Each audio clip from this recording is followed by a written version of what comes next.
நான் வாழ்த்துகின்றேன். இந்த ஆன்லைன் மூலியமாக உங்களை சந்திப்பதில் மிகவும் மகிழ்ச்சி அடைகிறேன். நாம் இந்த வழிபாட்டுக்கு ஆரம்பமாக நம் ஆண்டவரை நோக்கி நாம் ஜெபம் செய்வோம். எங்கள் அதிகமாய் நேசிக்கிற எங்கள் அன்பின் ஆண்டவரை, நாங்கள் உண்மை துதிக்கிறோம், வாழ்த்துகிறோம், போற்றுகிறோம், வணங்குகிறோம். ஆண்டவரே, நீர் பெரியவர், நீர் மகத்துவம் உள்ளவர், வானாதி வானங்களை உருவாக்கினவர். நாங்கள் துதிக்கிறோம், வாழ்த்துகிறோம்.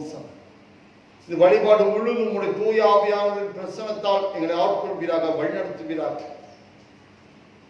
ஆண்டவருடைய வார்த்தையால் எங்களை பலப்படுத்தும், தாங்கும், எங்களுக்கு ஆறுதலை தருவீராக, தைரியத்தை தருவீராக, நம்பிக்கையை தருவீராக. இந்த உலகத்திலே நடந்து கொண்டிருக்கிற நிகழ்வு எங்களை பாதிக்காதபடி அனைத்தும் எதிர்கொள்ளக்கூடிய வலிமையை தூயாவியானவர் எங்களுக்கு தருவீராக. உங்களுடைய வார்த்தையால் எங்களை தேர்ச்சி பலப்படும். இந்த வழிபாட்டின் தொடக்கம் முதல் இறுதி வரை உங்களுடைய தூய பிரசனம் எங்களை ஆளுகை செய்கிறார். கேட்கிற எல்லா மக்களோடு நீ பேசுகிறார், மகிமைப்படுகிறார். நாம் இயேசுவுக்கு கேட்கிற நல்ல கடவுளை. ஆமென். வழிபாட்டுக்கு ஆரம்பமாகவும் கடவுளை போற்றும் வண்ணமாகவும் யாவரும் எழுந்து பாமல 16வது பாடலை நாம் பாடலாம். கர்த்தாவே தாழ்மையாக திருப்பாத தண்டையிலே என்ற பாடலை நாம் பாடுவோம்.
காலை மாலை ஆராதனை முறையில் நாம் இரண்டாம் ஆராதனை முறையை நாம் பின்பற்றுவோம். நாம் கடவுளை தொழுவோம். கடவுள் ஆவியாக இருக்கிறார். அவரை தொழுது கொள்கிறவர்கள் ஆவியோடும் உண்மையோடும் அவரை தொழுது கொள்ள வேண்டும். நம்முடைய பிதாவாகிய கடவுளாலும் கர்த்தராகிய இயேசு கிறிஸ்துவினாலும் உங்கள் கிருபையும் சமாதானம் உண்டாவதாக. இதை கர்த்தர் உண்டு பண்ணினால் இதை கலை கூர்ந்து மகிழ கடவும். பக்கம் 4 ஆண்டவரின் உதடுகளை திறந்துள்ளோம். பிதாவுக்கும் குமாரனுக்கும் பரிசுத்தாவிக்கும் மகிமை உண்டாவதாக. ஆமென். திரேக கடவுளை நாம் போற்றுவோம். சேரின் கடவுளாய் கர்த்தரே, நீ பரிசுத்தர், பரிசுத்தர், பரிசுத்தர். வானம் பூமி மீது மகிமையால் நிறைந்திருக்கின்றன. உன்னதத்திலே ஓசன்னா.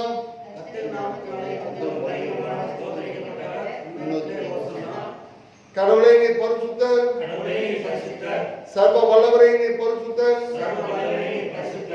சாவாமை உடையவரே நீ பரிசுத்தர். ஆண்டவரே, எங்களுக்காக சிலுவையில் அறைந்த எங்கள் மீட்பரே, எங்கள் மேல் கிருபையாயிரும். பரிசுத்த ஆவியாகிய ஆண்டவரே, எங்கள் மேல் கிருபையாயிரும். ஆண்டவரே, எங்கள் ஜெபங்களை மாறாமல் ஏற்றுக்கொண்டு எங்கள் மேல் கிருபையாயிரும்.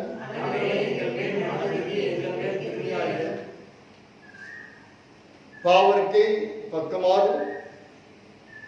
நமக்கு பாவமில்லை என்போமானால் நம்மை நாமே வஞ்சிக்கலாவும். நமக்கு உண்மை இல்லை. நமது பாவங்களை அறிக்கைத்தால் பாவங்களை நமக்கு மன்னித்து எவ்வித அநீதியும் நீங்க நம்மை சுத்திகரிப்பதற்கு அவர் நம்பத்தக்க நீதியும் உள்ளவர். நான் எழுந்தேன் தகப்பனத்திற்கு போய் தகப்பனை பலத்துக்கு விரோதமாக இந்த பாவம் செய்து இனி உம்முடைய மகன் மகன் என்று சொல்லப்படுவதற்கு நான் பார்த்ததாலும் உம்முடைய கூலிக்கால் ஒருவாக என்னை வைத்துக் கொள்ளும் என்பேன். கடவுள் ராஜ்யம் சமீபித்திருக்கிறது. மனம் திரும்பி நற்செய்தியில் நம்பிக்கை வையுங்கள். நமது பலவீனருக்காக பரிதபிக்க முடியாது. பிரதம ஆசிரியர் எல்லா விதத்திலும் நம்மை போல சோதிக்கப்பட்டோம். பாவங்களது பிரதான ஆசாரியிலே நமக்கு இருக்கிறார். நாம் முழங்கால் படித்து மௌனமாக நம்மை சோதனை செய்வோம். நம்மை ஆராய்ந்து பார்ப்போம்.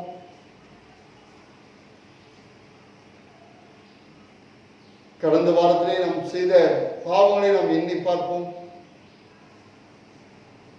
ஆண்டவருக்கு பிடிக்காத காரியத்தை நாம் செய்திருப்போம் என்றால் அதன் நிலைமையிலே நிறுத்தி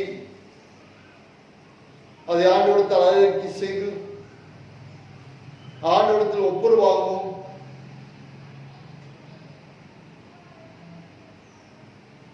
ஆண்டவருடைய ரத்தம் சகல பாவங்களை நீக்கி நம்மை சுத்திகரிக்கக்கூடியதாக இருக்கிறது. அவருடைய இரக்கத்தை அவருடைய கிருபையை நாம் நாடி தேடுவோம். அவர் இரக்கமுள்ளவர் கிருபையுள்ளவராக இருக்கின்றார். அவர் தீங்குக்கு மனஸ்தாபப்படுகிறவராக இருக்கின்றார். தகப்பன் தன் பிள்ளைக்கு இறங்குவது போல ஆண்டவர் நமக்கு இரக்கமுள்ளவராக இருக்கின்றார். ஆண்டவரே என்னை மன்னியும் ஆண்டவரே, நான் உடைய சீடனாய் தொடர்ந்து உம்மை பின்பற்ற எனக்கு உதவி செய்யும் என்று ஆண்டவரத்தில் நாம் கேட்போமா? அப்பொழுது ஆண்டவர் சாற்றுள்ள சீடராய் நம்மை மாற்றி தொடர்ந்து அவரை பின்பற்ற நமக்கு உதவி செய்வார்.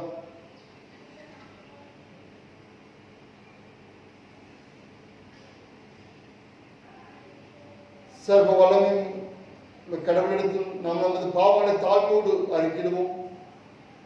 பின்வரும் பாவரிக்கை ஜெபங்களை முதலாவது பாவரிக்கை ஜெபத்தை நாம் சொல்லுவோம்.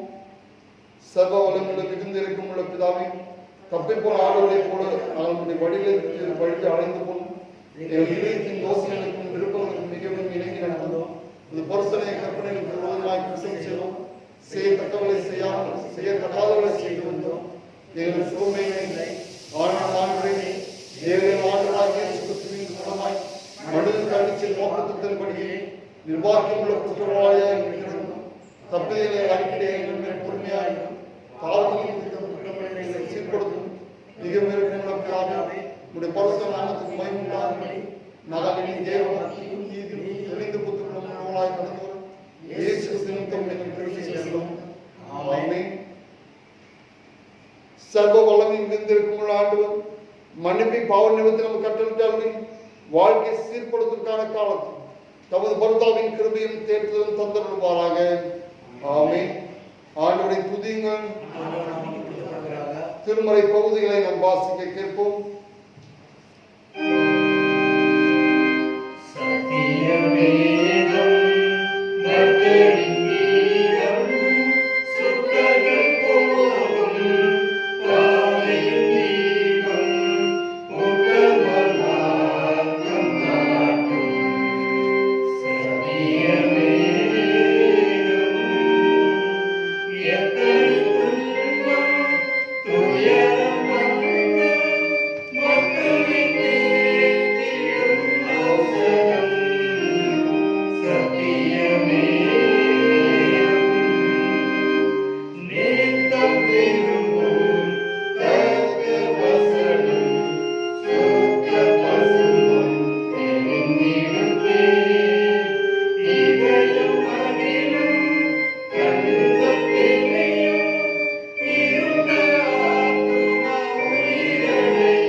இன்றைய நாளைக்கு என்று வாசிக்கும்படி குறிக்கப்பட்ட வேத பகுதி யோவான் எழுதின நற்செய்தி நூல் 3ஆம் அதிகாரம் வசனங்கள் 22 துவங்கி 30 முடிய. யோவான் எழுதின நற்செய்தி நூல் 22ஆம் அதிகாரம் 3ஆம் அதிகாரம் வசனங்கள் 22 முதல். இவைகளுக்கு பின்பு இயேசுவும் அவருடைய சீசரும் யூதேயா தேசத்திற்கு வந்தார்கள். அங்கே அவர் அவர்களோட சஞ்சரித்து ஞானஸ்தானம் கொடுத்து வந்தார். சாலிம் ஊருக்கு சமீபமான ஐயனோன் என்னும் இடத்திலே தண்ணீர் மிகுதியாய் இருந்தபடியினால் யோவானும் அங்கே ஞானஸ்நானம் கொடுத்து வந்தான். ஜனங்கள் அவரிடத்தில் வந்து ஞானஸ்நானம் பெற்றார்கள்.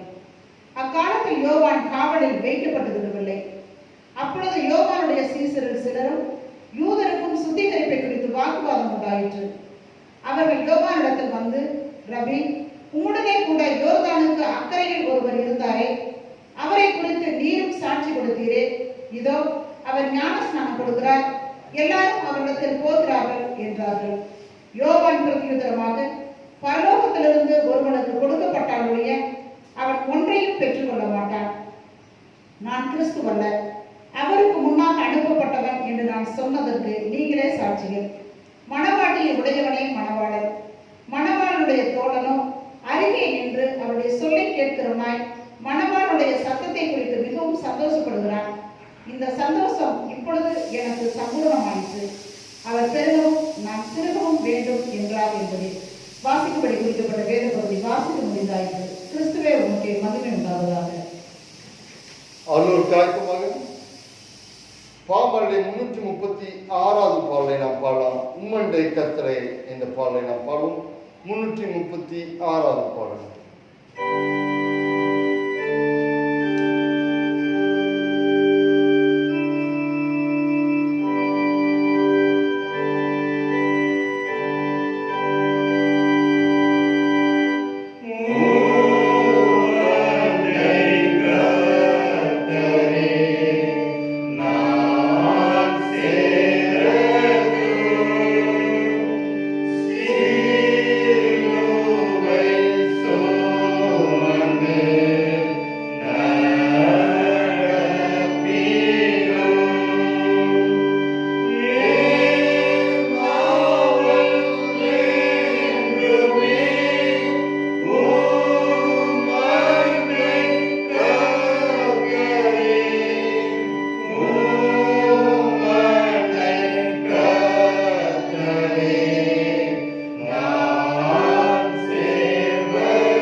சபைமக்கள், மீண்டுமாக நான் உங்களை வாழ்த்துகின்றேன்.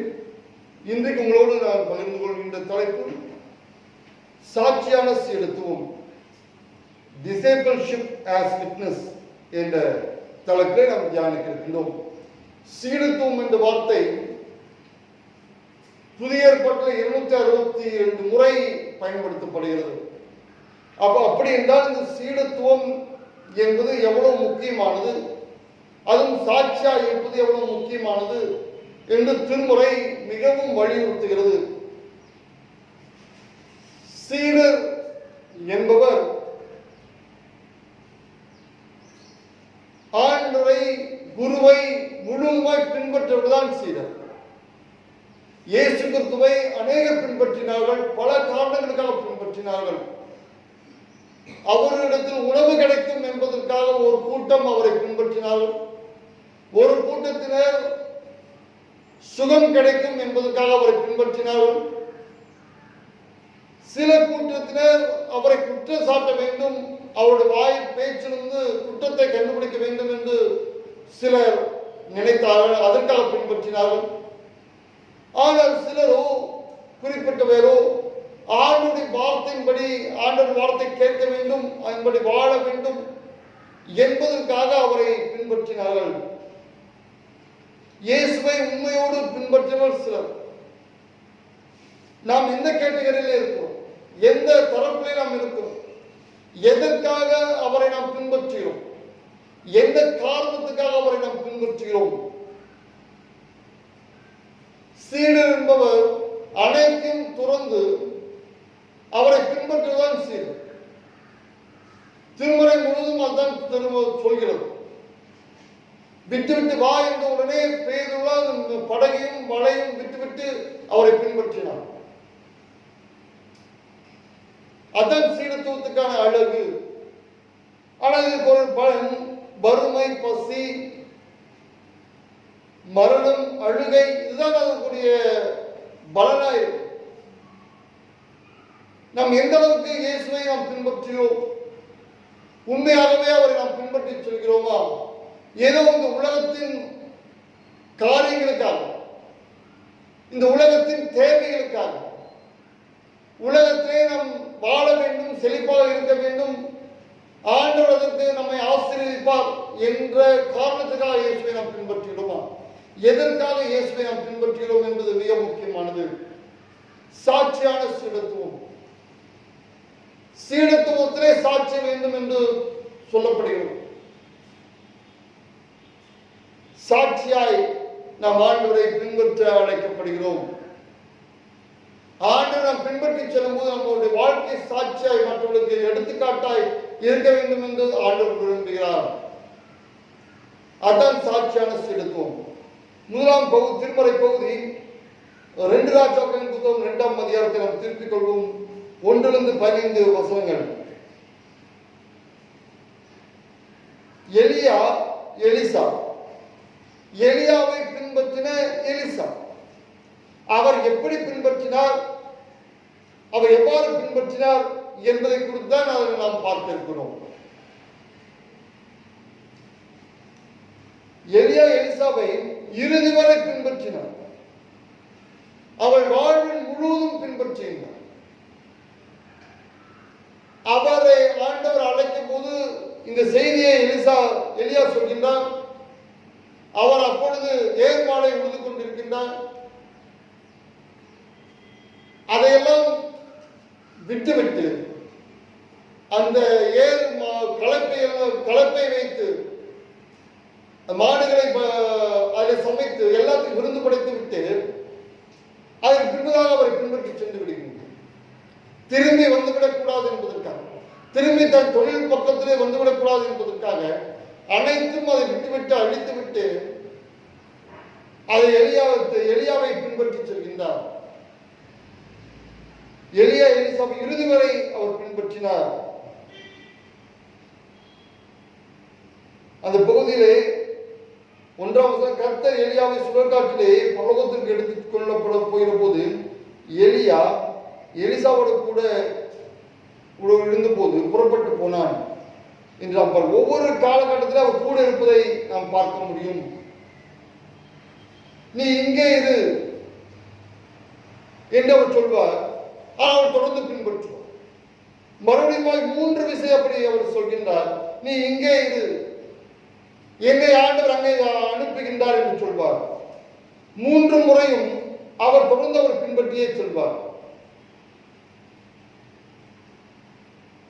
6ஆவது வசனத்தில் பின்பு எலியா அவன் நோக்கி, நீ இங்கே இரு, கர்த்தர் என்னை யோர்தானுக்கு அனுப்புகிறார் என்றான். இருந்தாலும் கூட அவர் தொடர்ந்து அவர் பின்பற்றினார். அவருடைய ஆசையெல்லாம் எலியாவிடத்திலிருந்து இரட்டிப்பான நன்மையை பெற்றுக்கொள்ள வேண்டும் என்பதுதான். அதற்காக அவரை தொடர்ந்து பின்பற்றுகின்றார். பின்பற்றுவது மட்டுமல்ல, அவர் ஒரு சாட்சியாய் அவர் வாழ்கின்றார். அவருடைய அழைப்பே சாட்சி. அவர் அனைத்தையும் அழித்துவிட்டு மறுபடியும் திரும்பி வரக்கூடாது என்பதற்காக அவர் அனைத்தையுமே அழித்துவிட்டு பின்பற்றுகின்றார். அதிலே அவர் சாட்சியை அவர் பின்பற்றி கடைபிடிக்கின்றார்.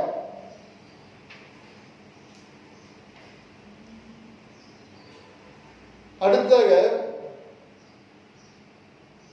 2 ராஜாக்கள் 5ஆம் அதிகாரத்திலே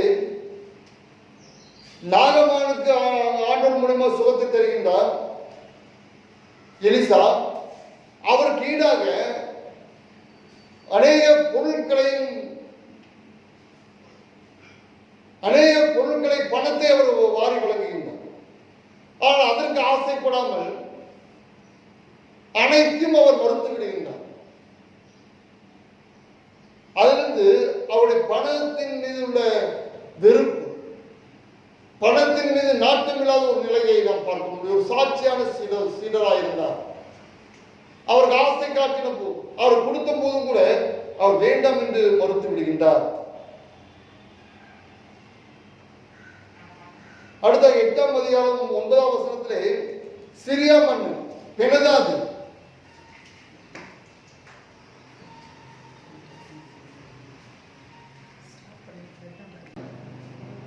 அப்பொழுது அவர் அநேக பொருட்களை ஒட்டகத்தின் மூலியமாய் கொண்டு வருகின்றார்.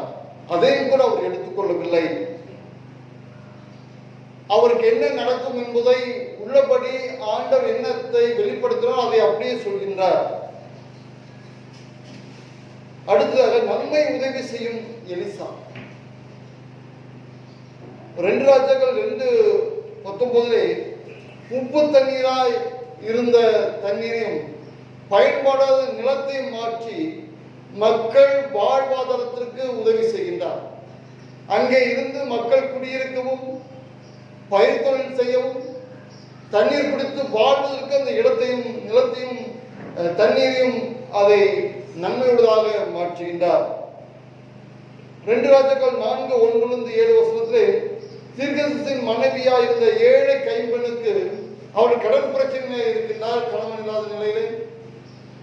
அப்பொழுது அவளிடத்தில் இருந்த குறைந்த எண்ணெயை ஆசீர்வதித்து அது பெருகி அவருடைய கடன் பிரச்சனை அங்கு மாறுகிறது. இப்படியாக அவர் உதவி செய்கிறவராக, உண்மை உள்ளவராக, எதற்காக அழைக்கப்பட்டோரோ அந்த அழைப்பில் இறுதி வரை உறுதியாய் அவர் நிற்பதை நாம் பார்க்க முடியும். 2 ராஜாக்கள் 4:38-44 பஞ்சத்தில் உதவிய எலிசா. பஞ்சத்திலே தீர்க்கதரிசிகள் குழுவினர் கஷ்டப்பட்டுக் கொண்டிருக்கின்றார்கள்.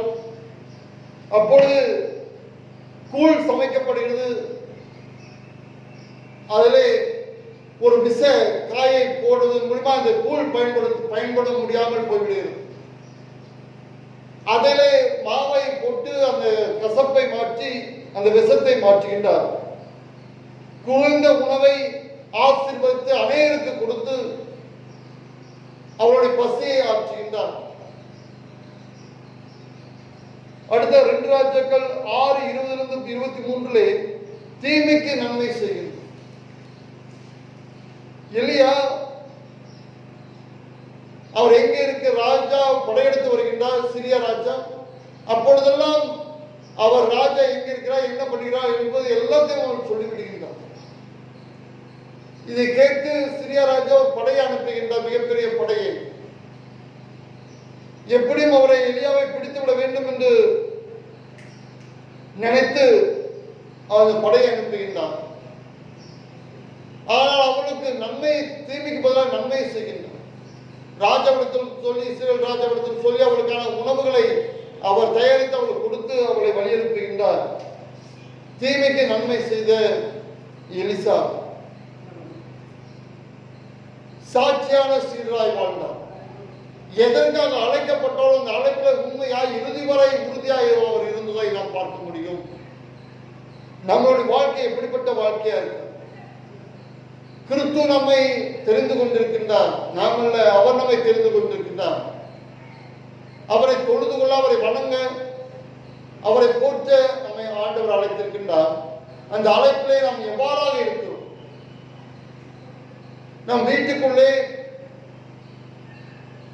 நம் அக்கம் பக்கத்தின் இடத்தில், வேலை செய்கிற இடத்திலே நம் சாட்சியாக நாம் இருக்கிறோமா? நம்முடைய சாட்சியை நாம் காத்துக் கொள்கிறோமா? நம்மை பார்க்கிறவர்கள் இயேசுவை நம்மிடத்தில் நாம் பார்க்கின்றாரா? இயேசுவின் சீடர் என்கின்றோம், இயேசுவின் பிள்ளை என்கின்றோம். இயேசுவின் குணம் நம்மிடத்தில் இருக்கிறதா?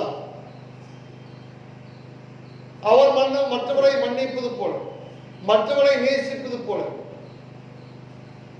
பகைவரை நேசிப்பது போல நாம் நேசிக்க முடிகிறதா?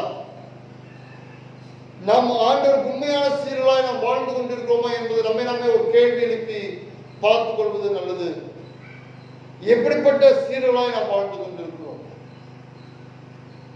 அடுத்ததாக யோவான் நட்சத்திரம் 3ஆம் அதிகாரத்திலே சாட்சியாய் வாழ்ந்த யோவான், சாட்சியாய் வாழ்ந்த யோவான் அவர் நல்ல சீரராய் இருந்தார். நாம் எப்படிப்பட்ட சீரராய் நாம் வாழ்ந்து கொண்டிருக்கின்றோம்? யோவான் 3:26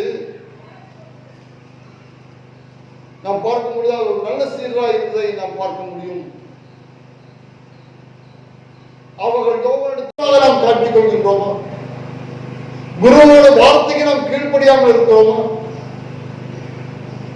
குரு சொன்ன காரியங்களை நாம் பின்பற்றாமல், அவருடைய வார்த்தைக்கு அடங்கி போகாமல் நாம் வாழ்ந்து கொண்டிருக்கோமா என்பதை நாம் சிந்திக்க வேண்டும்.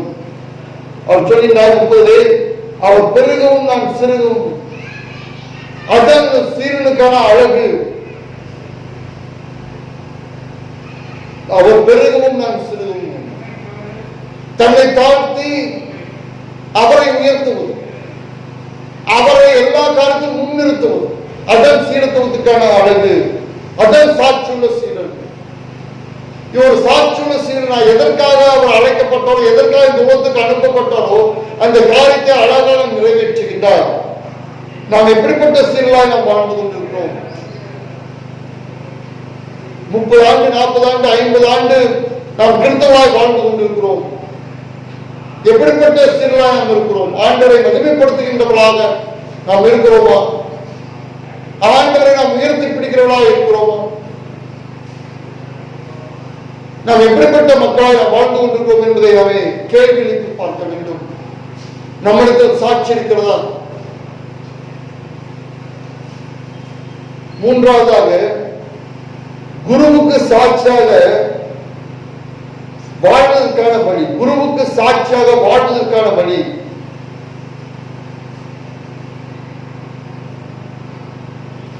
தீமோத்தேயு 2ஆம் அதிகாரம், தீத்து 2ஆம் அதிகாரம்,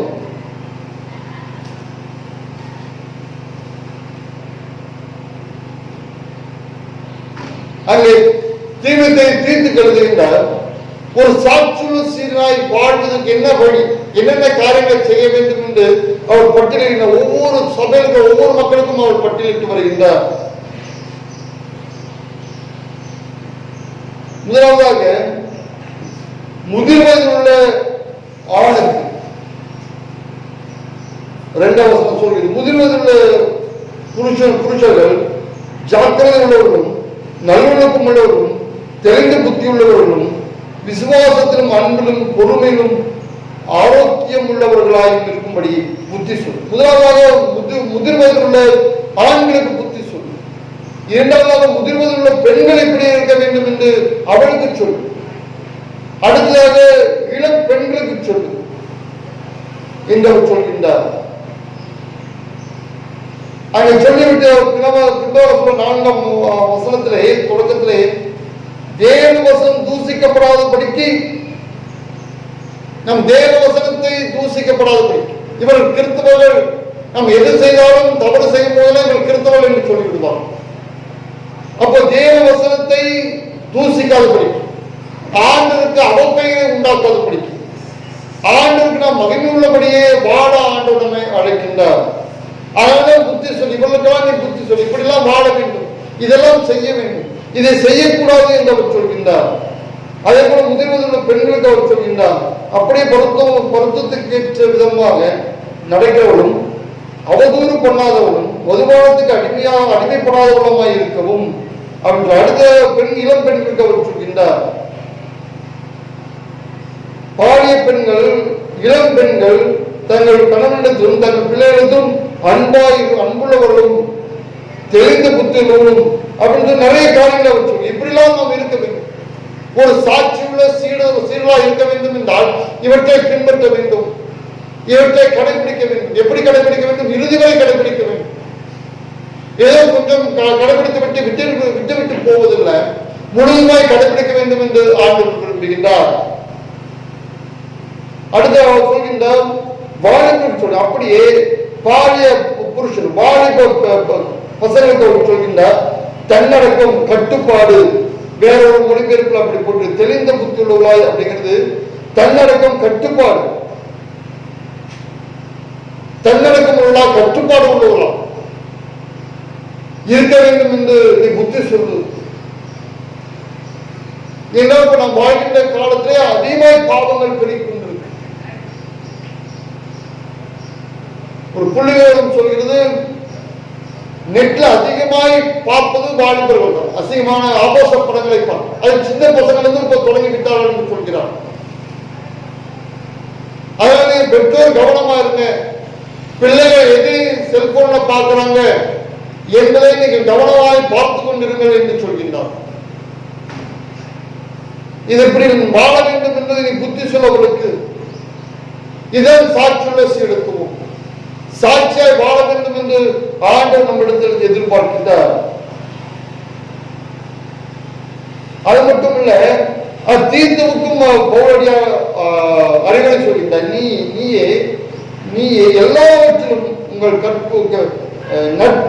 நற்கிரியலுக்கு மாதிரியாக காண்பித்து எதிரியாக உங்களை குறித்து பொல்லாங்கு சொல்கிறதுக்கு ஒன்றும் இல்லாமல் வெட்கப்படத்தக்கதாக உபதேசத்திலே விகற்பம் இல்லாதவனும் நல்லொழுக்கம் உள்ளவனும் குற்றம் பிடிக்கப்படாத ஆரோக்கியமான வசனத்தை பேசுகிறவனுமாய் இரு என்று தீர்த்துவுக்கு அவர் சொல்கின்றார். தீமத்து, நீ நல்லொழுக்கம் உள்ளவனாக, உபதேசத்திலே விகற்பம் இல்லாதவனும் நல்லொழுக்கம் உள்ளவனும் குற்றம் பிடிக்கப்படாதவனுமான ஆரோக்கியமான வசனத்தை பேசு. உன்னை குறித்து பொல்லாங்கு சொல்கிறதுக்கு ஒன்றும் இல்லாமல் வெட்கப்படத்தக்கதாக நீ நடந்து கொள் என்று அவர் சொல்லி போதிக்கிற நானும் சரி, சபை மக்களும் சரி, இப்படிதான் சீடராய் வாழ வேண்டும் என்று திருமுறை சொல்கிறது. நாம் எப்படிப்பட்ட மக்களாய் நாம் வாழ்ந்து கொண்டிருக்கின்றோம்? உண்மையாகவே சீடராய் வாழ்கிறோமா? சாட்சி இருக்கிறதா நம்மிடத்தில்? நம்மை பார்க்க பிற சமைத்தவர் நாம் எப்படிப்பட்ட நிலையில நம்மை பார்க்கின்றார் என்பது மிக முக்கியமானது. அடுத்தது இன்னொரு சொல்கின்ற வேலைக்காரர்களுக்கு ஐந்தாவதாக, நம்ம ரஜாயி கடவுளுடைய உபதேசத்தை எல்லாவற்றிலும் அலங்கரிக்கத்தக்கதாக தங்கள் எஜமானர்களுக்கு கீழ்ப்படி இருந்திருந்து எதிர்த்து பேசாமல் எல்லாவற்றிலும் பிரியமாக நடந்து கொள்ளவும், திருடாமல் இருந்து சகல விதத்திலும் நல்லுண்மையாய் காண்பிக்கவும் புத்தி சொல்வது. இப்படிலாம் இருக்க வேண்டும். ஆண்டவரை பின்பற்றுகிறோம், ஆண்டவரை சீரலாக இருக்கிறவர்கள் இப்படிப்பட்ட வாழ்க்கை வாழ வேண்டும் என்று அவர் சொல்கின்றார். நாம் எப்படிப்பட்ட வாழ்க்கை நாம் வாழ்ந்து கொண்டோம்? சீரலாக பல வருடங்கள் தலைமுறை கிறிஸ்துவாய் நாம் வாழ்ந்து கொண்டிருக்கிறோம். எதற்காக இயேசுவை நாம் பின்பற்றுகிறோம்? நம்மை சொல்லும் போதே ஒரு குறை சொல்வார்கள், இவெல்லாம் கோதுமை கிறிஸ்துவர், பால் போன்ற கிறிஸ்துவன். அதற்காக கிறிஸ்துவை நாம் ஏற்றுக்கொண்டோமா? இல்லது ஆண்டவர் அன்பினால் ஆண்டவரை நாம் ஏற்றுக்கொண்டிருக்கிறோமா? இன்னும் அதே நிலையிலே தான் நாம் இருக்கிறோம். ஏதோ நன்மை கிடைக்கும், ஆண்டவர் நம்மை ஆசீர்வதிப்பார், இந்த பொருளாதார தேவைகள் சந்திக்கப்படும், இந்த உலக வாழ்வுக்காகவே நாம் ஆண்டவரை நாம் பின்பற்றுகிறோமா? அல்லது ஆண்டவருடைய பரலோக வாழ்வுக்கு செல்ல வேண்டும், ஆண்டவரை போல வாழ வேண்டும் என்பதற்காக ஆண்டவரை நாம் பின்பற்றுகிறோமா? என்ன நோக்கத்தோடு ஆண்டவரை நாம் பின்பற்றுகிறோம்? சாட்சியுள்ள சீரத்துவமாக சீரலாய் வாழ ஆண்டவர் உங்களை என்னையும் ஆண்டவர் அழைக்கின்றார். ஏதோ கிறிஸ்துவாய் வாழ்ந்து விட்டு அப்படியே போவதில்லை. ஞாயிற்றுக்கிழமை கிறிஸ்துவாய் இருக்க வேண்டும் என்று ஆண்டவர் நம்மை அழைக்கவில்லை. மற்ற 6 நாளும் கிறிஸ்துவாய் வாழ வேண்டும் என்று ஆண்டவர் நம்மை அழைக்கின்றார். அதற்காக தான் ஆண்டவர் உங்களை என்னையும் அழைத்திருக்கின்றார். அதுதான் சீடத்துவத்துக்கான அழகு. அது மட்டும் இல்ல, திருமுழுக்கு யோவான் சொல்கின்றார், தன்னிடத்தில் இருக்கிற சீடனுக்கு அவர் இயேசுவை காண்பிக்கின்றார். உலகத்தின் பாவத்தை சுமதுகிற தேவாட்டு குட்டி என்று காண்பிக்கிறார்.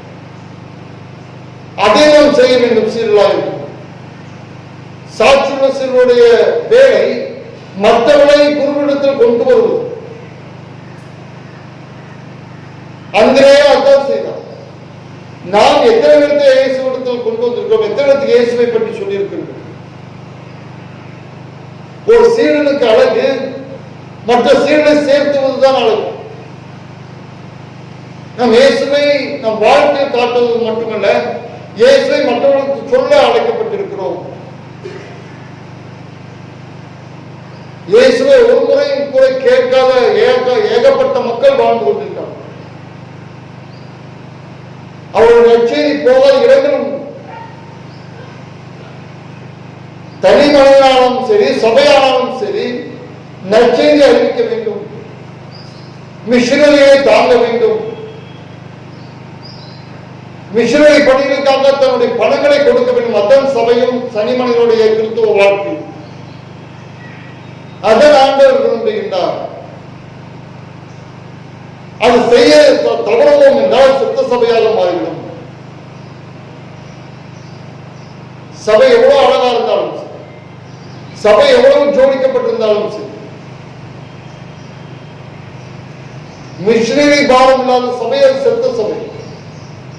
நாம் மிஷனரிக்காக என்னத்தை செய்கிறோம்?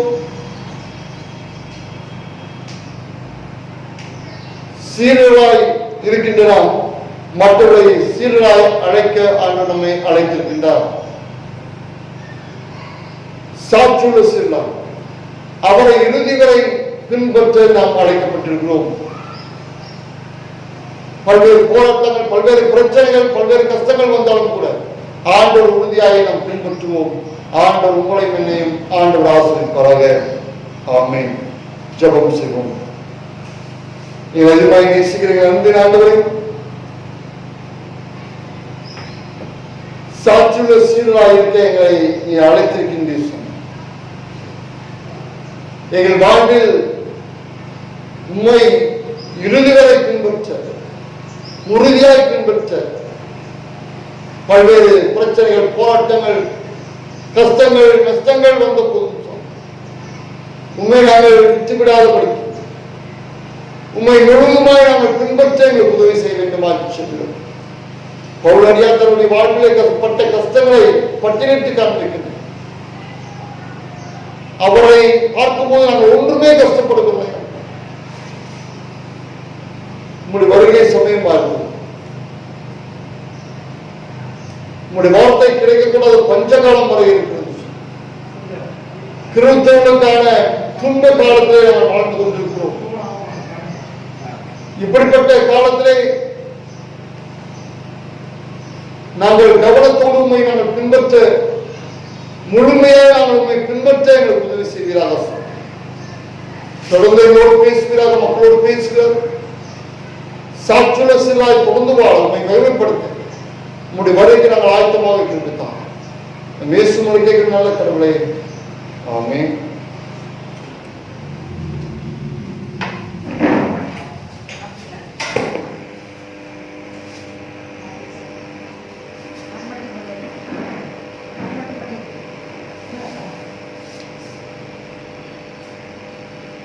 அவர்களை கேட்கிறான், யாவரும் எழுந்து நமது விசுவாசத்தை அப்போஸ்தலர் விசுவாச பிரமாணத்தோடு இணைந்து நாம் சொல்வோம். பக்கம் 15வது பக்கம். வானத்தை பூமியை படைத்து சர்வ வளமுள்ள பிதாவாகிய கடவுளை விசுவாசிக்கிறேன். அவருடைய ஒரே குமாரனாகிய நம்முடைய நாதர் இயேசு கிறிஸ்துவை விசுவாசிக்கிறேன். அவர் பொறுத்தாவினாலே கண்களுக்கு கொடுத்து பிறந்தார். முன்பு பிலாத்தின் காலத்தில் பாடுபட்டு சிலுவையில் அறைந்து மறித்து அடக்கப்பட்ட பாதாளத்தில் இறங்கினார். 3ஆம் நாள் நாம் மருத்துவம் எழுந்திருந்தார். பரலோகத்தின் கீழே சர்வ வளமுள்ள பிதாவாகிய கடவுளை வலது பக்கம் விட்டுகிறார். அவருக்கு இன்னொரு மருத்துவம் நாட்டுக்கு வருவார். பொறுத்தாவிய விசுவாசிக்கிறேன். பொதுவாக பருத்து சபை பருத்துவான் ஐக்கியம் காமம் சரியோடு நித்திய ஜீவனுக்கு விசுவாசிக்கிறேன். ஆமென். சபையாருக்கு அறிவிக்க வேண்டிய அறிவிப்புகளை நாம் வாசிக்க கேட்போம். திருமண அறிவிப்பு. நமது சபையை சார்ந்த திருமிகு எஸ். ராஜசேகரன், திருமிகு கிரேசி அவர்களின் குமாரன் திருநிறை செல்வம் ஆர்.ஜி. ராகவேந்திரன் என்பவரும் ஈரோடு மாவட்டம் வெள்ளூர் போதகசேகரம் சிஎஸ்ஐ கிறிஸ்துநாதர் ஆலயத்தை சார்ந்த லேட் ஹென்றி திருமிகு எஸ்தர் அவர்களின் குமாரத்தை திருநடை செல்வி எச் அர்ச்சனா கார்புடவி என்பவரும் திருமணம் செய்து கொள்ள இருக்கிறார்கள் என்பதை சபையாருக்கு அறிவிக்கிறேன். இத்தூய திருமணத்தில் இணையக்கூடாதபடிக்கு காரணமாவது தடையாவது இருக்குமாயும் அதை சபை போய் எழுத்து மூலம் தெரிவிக்க வேண்டும். இது இவளுக்கு மூன்றாவது அறிக்கை. இவளுக்காக நாம் ஜெபம் செய்வோம். எங்கள் அதிகமாக நேசிக்கிற அன்பு ஆண்டவரே, ராகவேந்திரன் அர்ச்சனா கார்குளவி ஆகிய இருவரையும் திருப்பாதத்தில் அர்ப்பணிக்கின்றேன். தொடக்கம் முதல் தனியா இருக்கின்ற ஆண் மக்களுக்கு நீர் துணையை ஏற்படுத்தி வருகின்ற சுவாமி. ஆதாமுக்கு ஏற்படுத்தினீர், ஆபிரகாமுடைய மகனுக்கு ஏற்படுத்தினீர். உங்களுடைய பிள்ளைகள் ஒவ்வொருக்கும் அதை செய்கின்ற சுவாமி. அதுக்காக நன்றி செலுத்துகிறோம். ஆண்டவரே, இப்பொழுதும் ராகவேந்தனுக்கு அர்ச்சனா கார்குளவியை ஏற்படுத்தியிருக்கின்ற அதுக்காக நன்றி செலுத்துகிறோம். அவருடைய திருமணத்தை ஆசீர்வதிப்பீராக. அந்த திருமண நாளை ஆசீர்வதிப்பீராக. அந்த திருமண நாளிலே உம்முடைய ஆசீர்வாதத்தோடு திருச்சபை வழிபாட்டிலே ஆண்டவரே தனியாக இருந்தவர்கள் கணவன் மனைவியுமாய் இணைக்கப்பட உம்மை வாழ்நாள் முழுதும் மகிமைப்படுத்த சாட்சியாய் வாழ்ந்திருக்க தர வேண்டுமாய் செல்கிறோம். உம்மை தேட உங்களுடைய வார்த்தைகளுக்கு கீழ்ப்படிய கொடுக்கப்படுகின்ற வாக்குறுதிகளை வாழ்நாள் முழுதும் உண்மையோடு கவனத்தோடு பொறுப்போடு அதை கடைபிடிக்க கிருபை தர வேண்டுமாய் செல்கிறோம். பல தேவைகள் அந்த தேவைகளை சந்திப்பீராக. இந்த லாக்டவுன் பிரச்சனையிலே, இந்த கொரோனா பிரச்சனையிலே இவர்களுக்கு எந்த திருமணத்திற்கான எந்த தடைகளும் வராதபடிக்கு எல்லா காரியங்களும் சிறப்பாக நடைபெற ஆண்டவர் தாமே உதவி செய்கிறார். திருமணத்திற்காக தூரத்திலிருந்து வருகின்ற மக்கள் எல்லாம் பத்திரமாய் வந்து சேர உண்மை மகிமைப்படுத்த கிருபித்தார். மேசுங்களை கேட்க நல்ல கடவுளே, ஆமென்.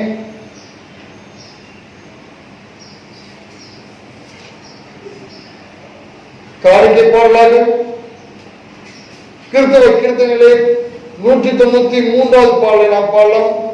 எல்லாம் இயேசுவே எனக்கு எல்லாம் இயேசுவே என்ற பாடலை நாம் பாடும்போது நீங்கள் வீட்டில் இருந்து உங்கள் காணிக்கைகளை எடுத்து வைக்க முடியும். வழிபாடு திருச்சபையை தொடங்கும் போது அதை படைக்க முடியும். அன்புடன் கேட்டுக்கொள்கின்றேன். கீர்த்தனை 193வது பாடல்.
ஜெபம் செய்வோம். கர்த்தாவே எங்களுக்கு இறங்கும், கிறிஸ்துவே எங்களுக்கு இறங்கும். கர்த்தாவே எங்களுக்கு இறங்கும். ஆண்டு கற்பித்து தந்த ஜெபத்தை நாம் சொல்லுவோம். நாம் கொடுக்கப்படுவதாக சித்தமாக செய்யப்படுவதாக எங்கள் குரோதமாய் குற்றம் செய்து நாங்கள் மன்னிக்கிறது போல எங்கள் குற்றங்களை மன்னி எங்கள் சோதனை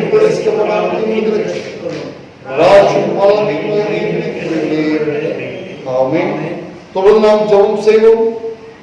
எங்கள் அதிகமாக நேசிக்கிற நண்பர் ஆண்டவரே, இந்த ஜெப வேலையை திருப்பாத்திரம் அர்ப்பணிக்கின்றேன் சுவாமி. ஜெபத்தை கேட்கிறவர் பலத்தளிக்கிறவராய் இருக்கிறீர் சுவாமி.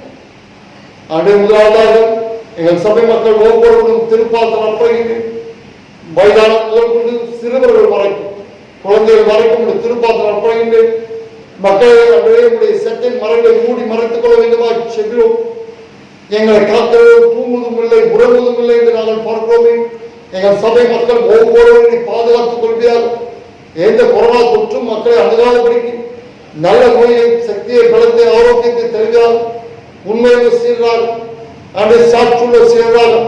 என் சபை மக்கள் வாழ்ந்திட வளர்ந்திட மகிமைப்படுத்தலை இருப்பார். அவருடைய வீடுகளுக்குள்ளே, அன்றைய சமுதாயத்துக்குள்ளே, திருச்சபைக்குள்ளே, வேலை செய்கிற இடங்களிலே அனைத்து தரப்புகளும் உமக்கு சாட்சியுள்ள சீராய் வாழ்ந்திடவும் உண்மை மகிமைப்படுத்தலும் கிருபை தர வேண்டுமாய் செல்கிறோம். ஆண்டு எங்களுடைய திருமண்டலத்தில் ஒவ்வொரு ஆயிரம் செல்கிறோம் ஆசீர்வதிக்கிறார்கள். பேராயிரம் பேராயிரம் அம்மாக்காக செல்கிறோம், அவர் குடும்பத்துக்காக செல்கிறோம் ஆசீர்வதிக்கிறார்கள். அப்படியே திருமணத்தில் ஒவ்வொரு மக்களுக்காக செல்கிறோம்.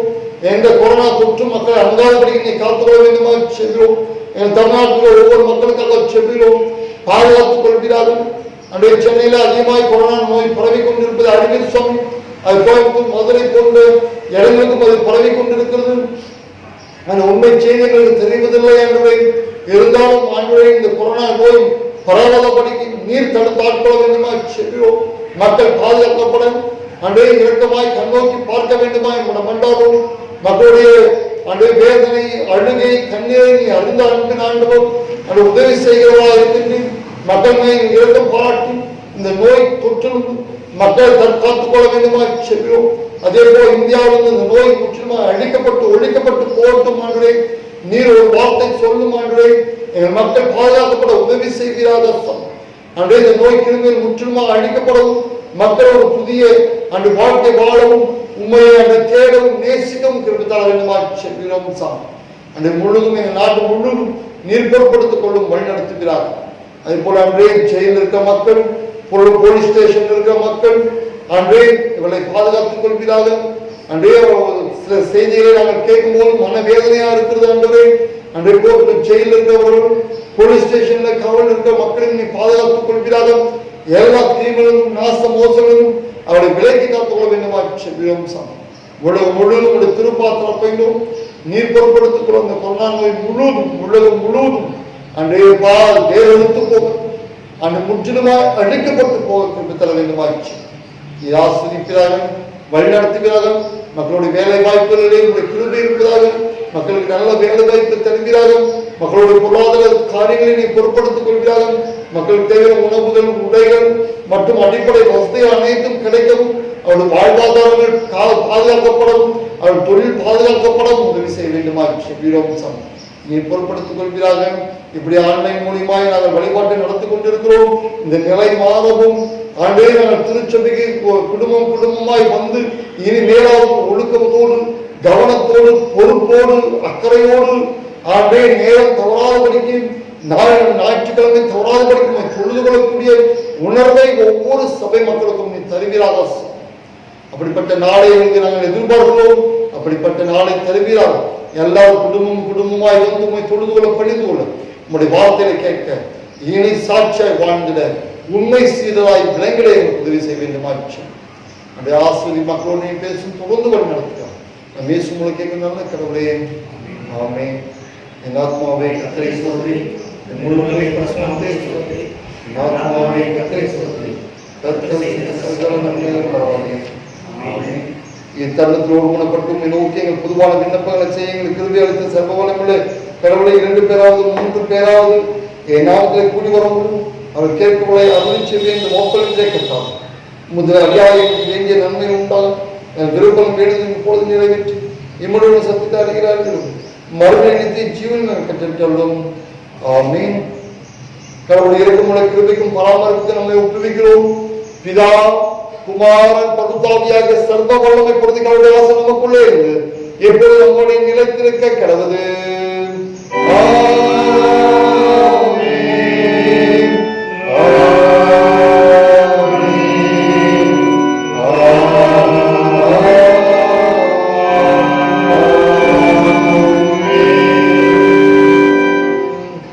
நிறைவுபாடாக 317வது பாடலை நாம் போலாம். அனுப்பிரக வார்த்தையோடு